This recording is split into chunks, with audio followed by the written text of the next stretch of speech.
Dan tempat ini, Biara Santo Yosef ini, buku-buku yang beliau baca di sini, diskusi-diskusi, tukar pikiran yang terjadi di sini, sangat membantu Soekarno muda selanjutnya. Di Ende, perkembangan terakhir, setelah orang sudah terbiasa menyaksikan dan mengunjungi beberapa situs, rumah tempat tinggal, taman renung, gedung Imakulata, untuk melengkapi narasi itu, kita membangun Serambi Soekarno. Karena keberadaan Soekarno selama di Ende tidak terlepas dari tempat ini. Bahkan, kalau boleh saya katakan, suatu tempat yang sangat penting untuk Soekarno dalam rangka pemikirannya, permenungannya, dan olah budinya itu. Di Biara Santo Yosef bersama dengan para misionaris pada waktu itu. Disinilah Soekarno menjelajah literatur yang sangat merangsang pemikiran-pemikirannya. Disinilah Soekarno menemukan sudut pandang baru dari diskusi-diskusi dengan para misionaris. Disinilah juga Soekarno melihat bagaimana pemikiran-pemikiran universal, ya, pemikiran-pemikiran universal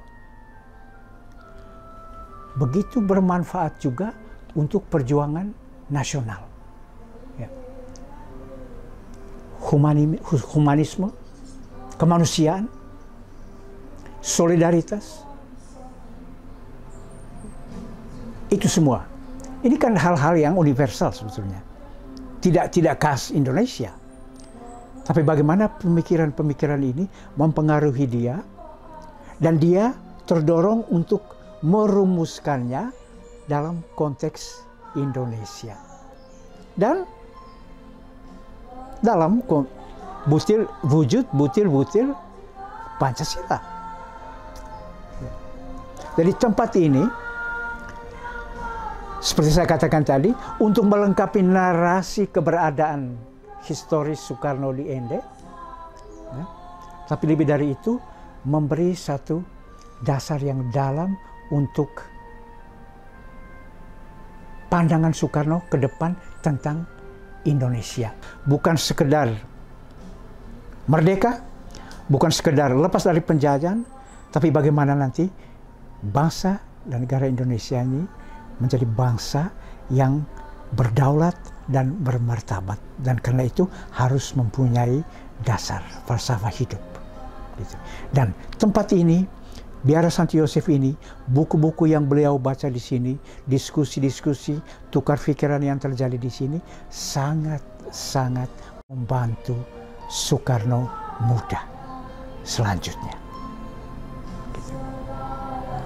Dan Serambi Soekarno mudah-mudahan akan menyadarkan generasi baru, bukan saja generasi baru Ende, tapi generasi baru Indonesia, untuk melihat, ya, bagian dari yang sangat penting dalam perjalanan Soekarno itu, yang ada baiknya juga menjadi pelajaran untuk kita, untuk generasi baru, untuk generasi mendatang. Ya. Soekarno yang keluar dari batas dirinya, batas kebangsaannya, batas ininya, keluar untuk bisa berkomunikasi, bersambung rasa dengan orang dari luar. Ya. Jadi kita tidak menjadi bangsa yang sempit. Dan Soekarno sudah menunjukkan teladan yang bagus sekali. Ya. Nasionalisme itu bukan nasionalisme sempit, ya, tapi nasionalisme yang terbuka. Ya. Jadi karena itu juga kita bisa lihat bagaimana Soekarno bisa menginspirasi negara-negara Asia Afrika, sampai ada konferensi Asia Afrika di Bandung. Bisa menginspirasi negara-negara dunia ketiga, sehingga sempat ada singkatan AAA, Asia, Afrika, Amerika Latin. Ini semua inspirasi dari Soekarno, Presiden Republik Indonesia. Taman Renung Bung Karno ini agak kurang terurus. Pihak yang bertanggung jawab untuk menangani taman ini memperhatikan itu. Taman ini harus mencerminkan apa yang orang semua sadari, yaitu sebagai taman renung Pancasila